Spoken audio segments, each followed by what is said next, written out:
Welcome all to today's lecture. Myself, Assistant Professor Tukur from Ajay Kumar Garg Engineering College.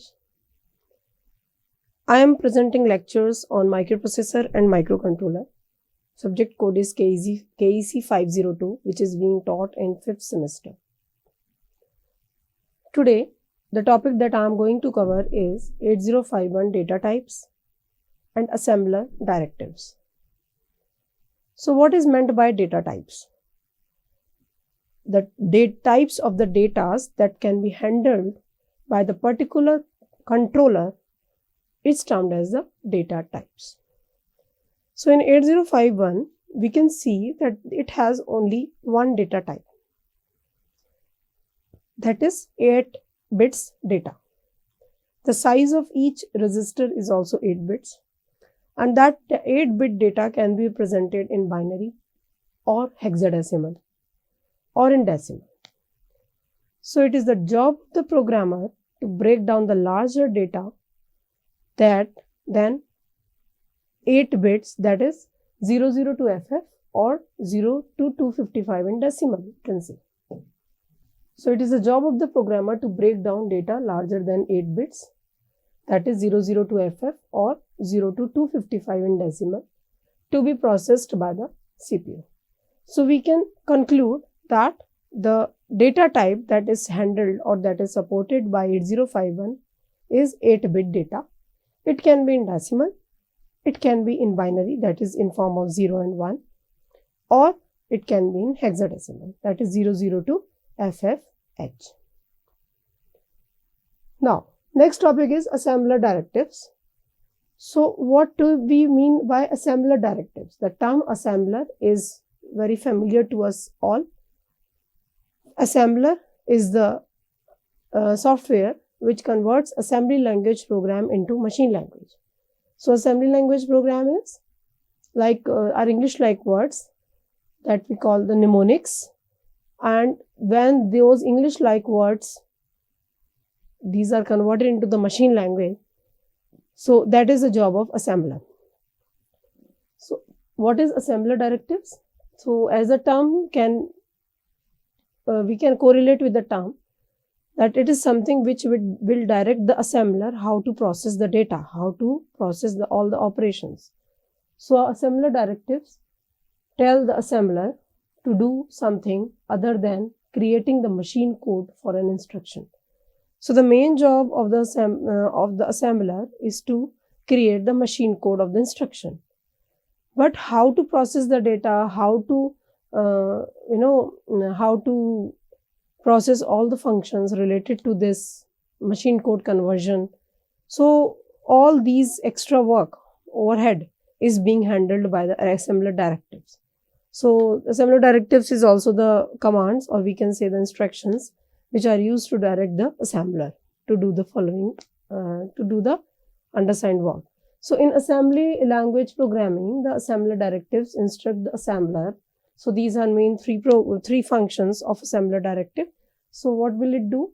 It will instruct the assembler to process subsequent assembly language instructions. So it will tell the processor, it will the subsequent instructions, subsequent assembly language instructions has to be processed, has to be decoded, has to be converted into machine language. Next job of assembler directive is to define the program constants. So whatever the constants are being used in the function is in the program, those constants are handled by assembler directives using different commands, using different instructions, and which are used to define the program constants, which will be used in the code in the program. So we will look into it in the subsequent slides, that what are those assembler directives which are used to define the program constants, since we know that the program constants are an important part in any of the coding. So there are certain things like variables, like constants, so which are essential part of any code. And the last point is it reserves space for the variables. So if we, as I already mentioned, that the two important things of coding is the variables and second is the constant. So assembler directive also reserves the space for variables. It gives us the way to define the various variables, to declare various variables which are to be used in the code. So let's study these assembler directives one by one. So the first main assembler directive that is being supported by 8051 is ORG, which can be defined as origin. So about what origin it's talking about? The origin of the code, origin of the program. So the ORG directive is used to indicate the starting address. It can be used only when program counter needs to be changed. So as we all know that the program counter always holds at any instant, program counter will be holding the instruction address, next instruction address. So if we are using ORG and we are defining any new address, that means that we are changing the value of program counter. So because the very next instruction after writing the ORG and the address, the very next instruction will be processed from that particular memory location which is being specified using ORG. So it means that the next instruction to be executed is specified by using ORG, and that means the program counter contents have been changed. So the number that comes after ORG can be either in hexadecimal or in decimal. So as we already know that in 8051 coding techniques, if we are specifying any decimal number, we can write it as it is without using H or D anything. But if we are writing hexadecimal number, we have to mention H alphabet after that particular number. So as a conclusion, ORG directive is used to indicate the starting address of the next instruction, or we can say it is used to change the value of the program counter. So the example here is ORG 0000H. That means that the next instruction to be executed is being organized at starting address 0000H. That is, program counter has been changed to the value 0000. So as a note, I have mentioned here that some assemblers use .org instead of simple org. Okay, so a dot can be found as a prefix with the org in many of the assemblers. So we have to take a notice that the assembler that we are using will be having what format, with dot or without dot. So this we have to check. So this was all about ORG assembler directive. Next assembler directive is EQU and set. So EQU means equals and set means we are setting something. So what we are setting, let's see. So EQU and set directives assign numerical value or register name to the specified symbol name. Means we can name any numerical value. Means it's used to define a constant without storing information in the memory. So suppose I can name, I want to give name to any constant, and in the subsequent code wherever I will be using that constant, I can address it using that name, constant name. So the symbol defined with EQU should not be redefined. Set directive allows redefinition of symbols at a later stage. So the symbol which is defined once at the starting of the code using EQU, it is not to be redefined again and again. It can be used as it is in the subsequent code. So let's see this example. Suppose at the beginning of the code I have written count EQU 25. That means the constant 25 is being addressed using the name count. So wherever I want to use 25 as a constant, I can address it using count. Instead of remembering the constant, which is easy to make mistakes, where it is very easy to make mistakes, we can name that particular constant and we can use that constant later in the codes anywhere using that name only. So as we can see that at the beginning of the program, we are specifying the name, that is count, for this constant, that is 25. And at the later stages, we are using this 25 not by writing 25 but by writing the name, because it is easier to remember. So move R3, hash count. That means the immediate value, because hash is there. So the immediate value which is being addressed using count name, that is copied to R3. So in this way, we can name any we can name any constant using the assembler directive EQU, or we can use set also. Next assembler directive is DB, that is define byte. So this directive is used to define an 8-bit data. As we know that 8-bit data is very important for 8051, because for every register or the is of 8 bits in 8051, and the data that is being handled in 8051 is the 8-bit data everywhere. So this is very important directive for coding. The DB directive, that is the define byte directive, initializes memory with 8-bit values. So it is used to define, initialize the memories, it initialize the variables, 8-bit data. So the numbers can be in decimal, binary, hex, or in ASCII formats as well. For decimal, the D after the decimal number is optional. Okay, so if we are not putting any D or B or H, a simple number is there. So the by default 8051 machine will take it as decimal number. Next, but for binary and hexadecimal, B and H are compulsory, that is required. For ASCII, the number is written in quotation marks. In terms, it's considered as the strings. So like this. So this is an example like this. This is in a string, and it is written under single quotes. So in many versions, the double quotes are used.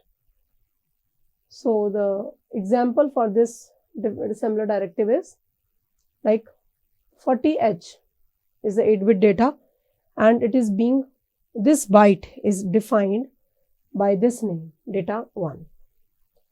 So now again data 2 using colon define byte, this is the binary number, and data 3 colon define byte 48. So all these numbers are being defined, all these bytes are being defined at the location data 4, by the label data 4, hello, that is the ASCII number, that's a string, series of strings, these are all defined. So in this way, hexadecimal number, binary, this is the decimal number without any D, B or H. So this is considered as the decimal number, and this is the ASCII number. So in this way, this directive is used to define any 8-bit data. So let's have an example here. Like suppose ORG 500H, that means the next instruction is located at 500H memory location. Now data 1, under the label data 1, the 28, that is the 8-bit decimal number, is being defined. Next, at the label data 2, this binary number 00110101, this is the binary number and it is being defined. At the label data 3, 39H, that is the hexadecimal number, is being defined. Now ORG 510H, that means a new address is being defined for the next instruction, that is the value of the program counter has again been changed, and now this time the value of the program counter is 510H. Earlier it was 500H. Now, next instruction, that is data for label. Here the set of a string, that is the 2591, which is the sky value, that is considered as the string, and it is being defined here. Again, org518h, again the program counter value has been changed, that is a new address has been assigned for the program. And at this location, data 6h, data 6, that is the label name, that is the new location, and here the 8-bit data has been defined, that's my name is Joe, that is the sky characters. So as a note, I have already discussed that in either single or double quotes can be used around in a sky strings. This can be useful on strings which contain a single quote such as O'Leary. Suppose the name that is considered as a string is O'Leary, and here it includes a single quote also. So just to avoid the confusion, the double quotes should be used in such cases for defining the sky values. So in this way, here we have discussed an example making use of org as well as db. So let's see another assembler directive. AND is another assembler directive, and it signals the end of the assembly module. It indicates the end of the program to the assembler. So it tells the assembler that the program has come to an end, and any text written after that, after this AND directive, that is ignored by the compiler. So if the AND statement is missing, the assembler will generate an error message, because assembler, it's mandatory for the assembler to know that the program has been AND. So there are certain rules for choosing the labels in assembly language. This is very important topic. Just a small but a very important topic here. So by choosing the label names that are meaningful, a programmer can make a program much easier to read and maintain. There are several rules that names must follow. First, each label name must be unique. Okay. So label names cannot be repeated. Every label name should be unique. The names used for labels in assembly language programming consist of alphabetic letters in both uppercase and lowercase. The digits 0 through 9 and the special characters question mark, period, @ underline, $, these are to be included. These can be included. So the names can have the alphabetic letters, digits 0 to 9. Letters can be both uppercase and lowercase, and some special characters can be included. But we have to note that the first character of the label name must be alphabetic, not the numeric or the special character. So this we must note that the first character of the label must be character. Every assembler, that's the alphabetic character. Every assembler has some reserved words that must not be used as labels in the program.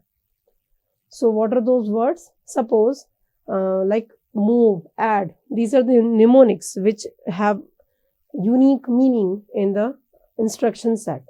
So we cannot use them as the labels. So we should note that the labels which we are using in the programming cannot be the part of instruction set. So in addition to the mnemonics, there are some other reserved words. We have to check our assembler for the list of reserved words. So this we have to note that we are using only those names as labels which are used in the